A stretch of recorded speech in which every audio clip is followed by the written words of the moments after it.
Hey there, travel bugs and couch potatoes. Welcome to our channel. Today we're jet-setting to Europe. No passport required, no TSA pat-downs, and definitely no lost luggage.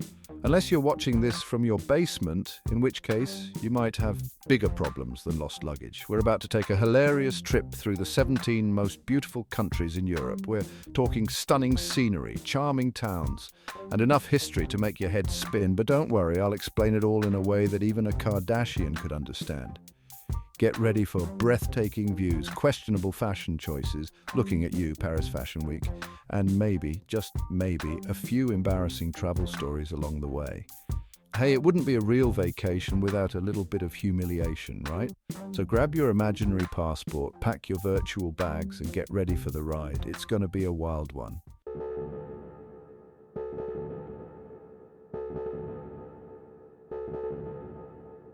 First up, we're heading to a country that's as famous for its carbs as it is for its couture. That's right, we're talking about Italy, land of pasta, pizza, and those tiny cars that look like they belong in a clown car parade. Italy is like that friend who shows up to a party dressed to the nines, even if it's just a casual get-together. From the canals of Venice to the Colosseum in Rome, this country is basically a walking, talking postcard.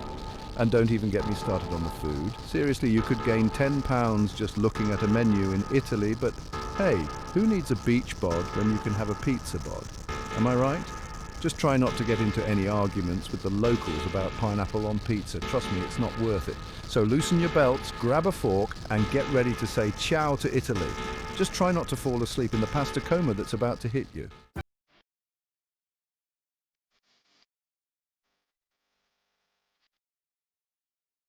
Next up, we're heading to a country where the beer flows like water and the castles are straight out of a fairy tale. No, it's not Disneyland, although you might start to feel like you're in a fantasy land after a couple of steins. Welcome to Germany. Germany is a land of contrasts. On one hand, you've got bustling cities like Berlin with its rich history and cutting-edge art scene. Then you've got the Bavarian Alps, where you can hike through stunning scenery and pretend you're in the Sound of Music montage. And of course, no trip to Germany is complete without experiencing Oktoberfest, the world's largest beer festival. It's basically a giant party where everyone wears lederhosen and drinks beer out of giant mugs.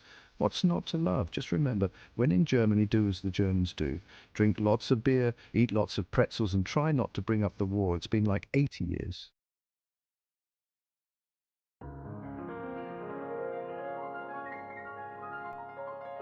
All right, folks, buckle up because we're headed north, way north, to the land of Vikings, IKEA furniture that you'll never be able to pronounce, and those long, skinny, watery things. Fjords, yes, Norway, baby. Forget tanning. In Norway, it's all about that pale and interesting look. Why? Because the sun takes a really, really long vacation in the winter. But hey, that just gives you more time to perfect your night vision and spot the northern lights, which are like nature's own laser show, but way more impressive.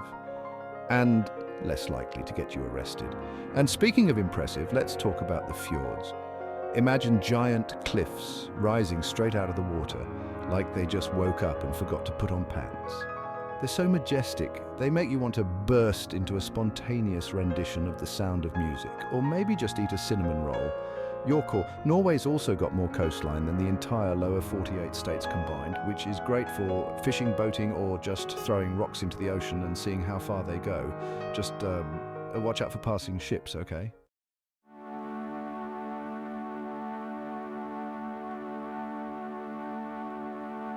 Next up, we're heading to a place where democracy was invented. Philosophers argued about literally everything, and the food is so good you'll want to slap your mama. No, not really. Please don't slap anyone. I'm talking about Greece, people. Greece is like a giant open-air museum, except instead of velvet ropes and grumpy security guards, you've got sunshine, beaches, and enough ancient ruins to make Indiana Jones jealous. You've got the Acropolis, the Parthenon, the Temple of Zeus. It's like history class exploded, but in a good way. And don't even get me started on the Greek islands, Mykonos, Santorini, Crete.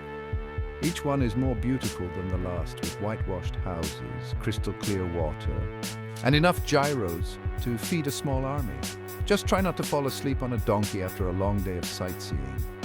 It happens to the best of us. But the best thing about Greece, the people. They're warm, they're friendly, and they love to have a good time. They'll feed you, they'll dance with you, they'll even teach you how to say Opa. Just don't ask them to explain the plot of 300.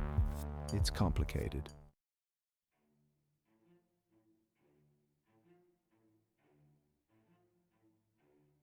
Hold on to your hats, amigos, because we're about to tango our way into the heart of Spain, a land of fiery passion, delicious tapas, and enough sunshine to power a small city. Spain is a country that knows how to live. They've got the siesta, which is basically a midday nap, because who wants to work when it's that hot outside? They've got flamenco dancing, which is like watching a human embodiment of raw emotion. And they've got sangria, which is basically a party in a pitcher. But Spain's not all fun and games. They've got some serious culture too. From the Alhambra in Granada, a palace so beautiful it looks like it was built by genies, to the Sagrada Familia in Barcelona, a church so intricate and bizarre it could only have been designed by Gaudi. And then there are the beaches. Oh, the beaches. From the sunny shores of the Costa del Sol to the rugged cliffs of the Basque Country, Spain's coastline is a sight to behold. Just remember to pack your sunscreen because the sun down there doesn't mess around.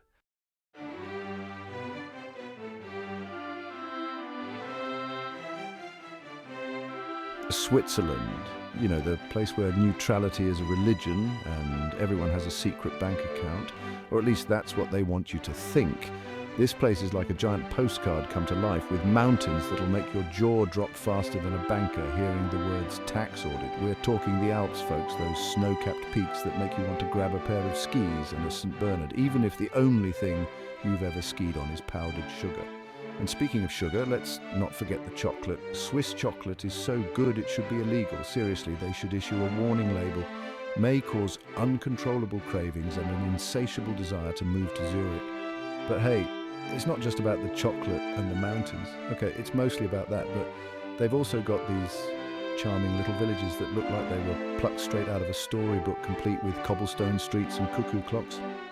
And if you're feeling adventurous, you can always go hiking, biking, or just yodeling your heart out in the great outdoors. Just try not to yodel off the side of a mountain. Those Swiss rescue dogs are cute and all, but I hear that their airlifts ain't cheap.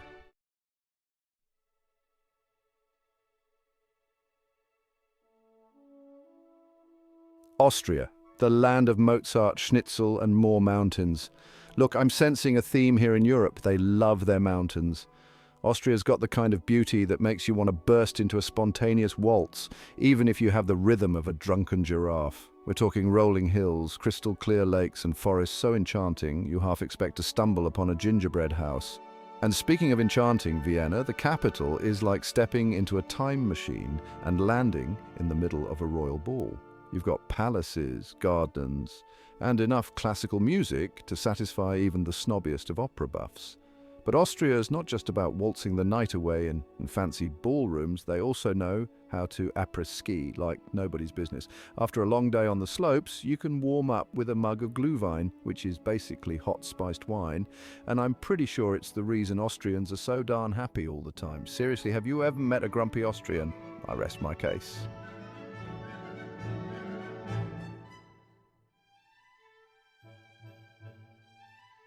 Hold on to your wooden shoes, folks, because we're heading to the Netherlands. Now, this country is so flat you could probably see your own reflection in the horizon. But don't let that fool you, because what they lack in elevation, they more than make up for in charm. First of all, they've got more tulips than you can shake a stick at. And trust me, you don't want to shake a stick at a tulip. Those things are delicate. Every spring, the country transforms into a kaleidoscope of colors, with fields upon fields of these beautiful blooms. And of course, no trip to the Netherlands is complete without a visit to a windmill. I'm not sure what they're actually used for, but they look really cool. And speaking of cool, Amsterdam, the capital, is known for its laid-back vibe and, let's just say, liberal attitude. But hey, don't get any funny ideas, because those canals are deceptively deep, and I'm not talking about deep thoughts here. You fall in one of those after a night of coffee shop hopping, and you'll be swimming with the fishes, and not the kind you want to write home about.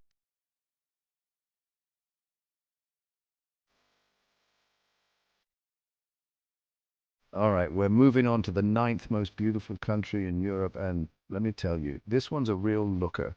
I'm talking about the Czech Republic, a place where you can wander through medieval squares that'll make you feel like you've stepped back in time. And the best part, you don't need a time machine, just a plane ticket and a hearty tolerance for delicious beer. Speaking of beer, you can't go to the Czech Republic without trying a Pilsner Urquell, brewed in the very city it's named after, Pilsen. Trust me, it's like a party in your mouth and everyone's invited. But don't worry, if you're not a big beer drinker, they have other stuff, like water, probably. And the capital city, Prague, forget about it. This city is so beautiful, it makes Cinderella's castle look like a garden shed. I'm talking stunning architecture, charming bridges, and enough history to make your head spin. Don't forget to check out the Charles Bridge. It's so iconic, and the bridge after it in Las Vegas. Just kidding, or am I? So pack your bags, brush up on your Czech, or just learn how to say pivo, beer, and get ready for a wild ride in the Czech Republic. You might even catch me there, enjoying a Pilsner and trying to blend in with the locals. Spoiler alert, I probably won't blend in. Don't forget to subscribe to the channel, like, and share to support us.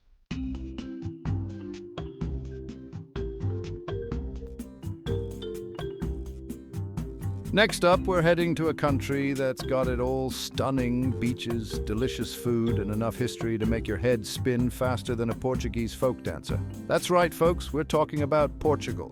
This place is like the hidden gem of Europe, tucked away on the Iberian Peninsula, just waiting to be discovered. And when I say stunning beaches, I mean beaches that'll make you want to ditch your phone, grab a margarita, or maybe a glass of port wine. This is Portugal, after all, and soak up the sun until you're more roasted than a Christmas turkey. From the Algarve to the Azores, Portugal's coastline is basically one giant postcard, just begging to be Instagrammed. But hold your horses, beach bums, because Portugal's got a lot more to offer than just sand and surf. We're talking about Lisbon, the vibrant capital city with its colourful buildings, charming trams, and delicious pastel de nata, those little custard tarts that are basically heaven in a pastry. And don't even get me started on the seafood. I'm talking fresh off the boat deliciousness that'll make you want to slap your mama. But please don't actually do that. So, if you're looking for a European getaway that's got a little something for everyone, Portugal is calling your name. Just don't blame me when you fall head over heels in love with the place. And if you happen to see me there, come say hi. Just don't be surprised if I'm wearing a ridiculous sun hat and covered in sand.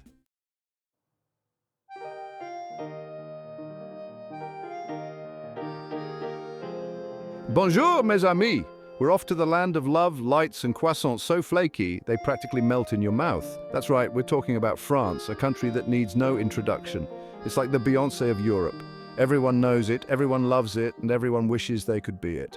From the Eiffel Tower to the Louvre Museum, France is home to some of the most iconic landmarks in the world. But let's be real, the real reason to visit France is the food. We're talking buttery croissants, crusty baguettes, and enough cheese to satisfy even the most discerning turophile.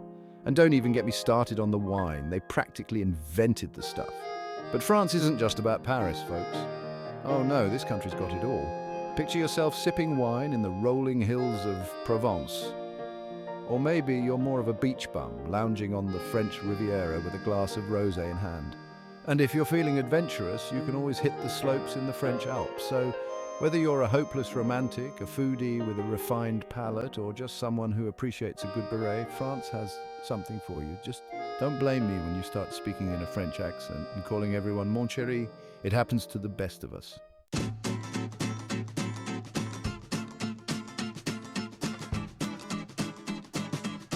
All right. We're moving on to Hungary, a country that's got more history than a history book. Seriously, these guys have been around since Attila the Hun, who, let's be honest, sounds like a rejected character from Game of Thrones. But don't worry, Hungary's a lot more welcoming than its ancient warlord namesake. They're known for their thermal baths, which are basically giant hot tubs filled with water that's supposed to be good for you. I don't know about all that, but I do know that soaking in a giant hot tub beats the heck out of sitting in traffic on the 405. And speaking of things that are good for you, let's talk about Hungarian food. They've got this dish called goulash, which is basically a stew that's so good it should be illegal. It's meaty, it's spicy, it's got paprika in it. What's not to love? Oh, and did I mention Budapest? The capital city is like a fairy tale come to life, with its stunning architecture, charming bridges, and vibrant nightlife. Just try not to fall into the Danube after one too many glasses of Toki, their famous dessert wine. It's sweeter than my Aunt Chippy after I win her money at bingo.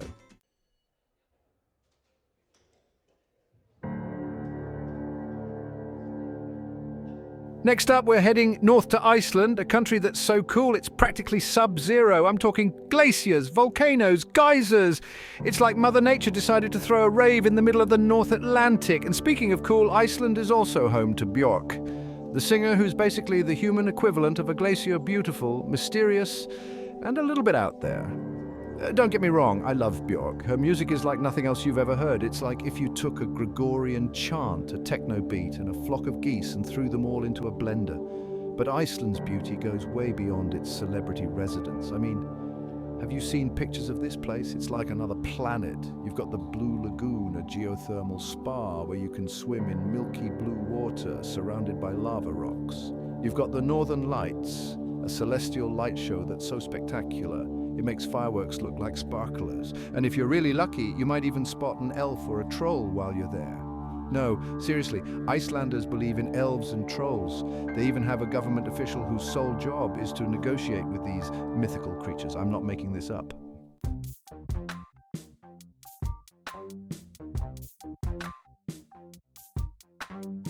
All right, let's talk turkey. No, not the kind you eat on Thanksgiving, although they do have delicious food here. I'm talking about the country that straddles Europe and Asia, a place where ancient history collides with modern-day marvels. We're talking about a country that's home to the Hagia Sophia, a building so impressive it's been a church, a mosque, and a museum. Talk about a career change. And don't even get me started on Istanbul, a city that's so vibrant and exciting it makes New York City look like a sleepy suburb. But Turkey's not all about bustling cities and historical landmarks. They've also got some of the most beautiful beaches in the world, with crystal clear waters and white sand beaches that'll make you think you've died and gone to Cancun. And the food, don't even get me started on the food.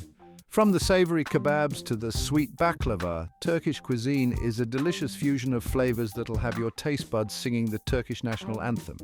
Just make sure you leave room for dessert, because their baklava is so good it'll make you want to slap your mama. Not that I condone violence against mothers, or anyone for that matter, unless they take the last piece of baklava.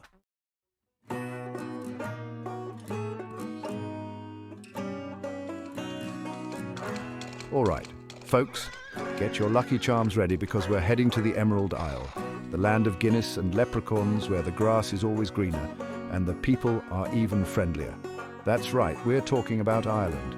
Now, I've heard they have 40 shades of green in Ireland, and let me tell you, after a few pints of Guinness, you'll probably start seeing a few extra shades yourself. But hey, who's counting when you're having a good time, right? Speaking of Guinness, you can't go to Ireland without visiting the Guinness Storehouse in Dublin. It's like Disneyland for beer lovers. You can learn all about the history of this iconic drink and, of course, enjoy a pint or two with a view of the city. But Ireland is more than just beer and green hills. It's a country with a rich history, vibrant culture, and some of the most stunning natural beauty you'll ever see. From the cliffs of Moher to the Ring of Kerry, you'll be blown away by the scenery. And if you're lucky, you might even catch a glimpse of a leprechaun or two.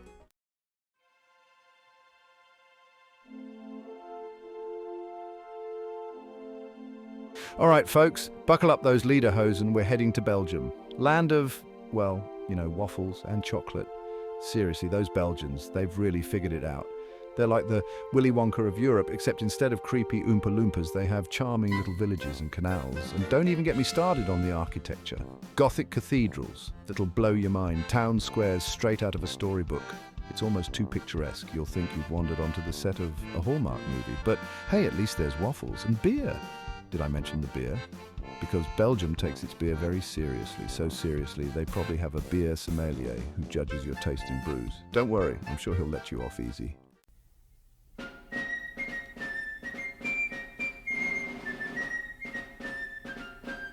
And last but not least, we've arrived at the United Kingdom, home of Big Ben, warm beer and people who say cheerio, unironically.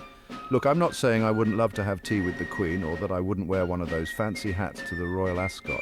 I'm just saying, they drive on the wrong side of the road over there. It's madness. But hey, at least they have fish and chips, right? And Shakespeare and castles that are older than America.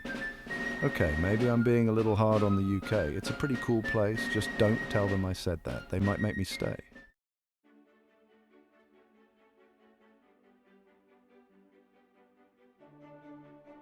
Well, there you have it, folks. The 17 most beautiful countries in Europe. From the canals of Amsterdam to the beaches of Greece, we've seen it all. I hope you enjoyed this whirlwind tour and maybe even learned a thing or two. Like, for instance, did you know that in Switzerland it's illegal to own only one guinea pig? True story. Don't forget to subscribe to the channel, like and share to support us. And if you ever find yourself in Europe, be sure to pack your sense of adventure and maybe a good phrase book. See you in the next adventure.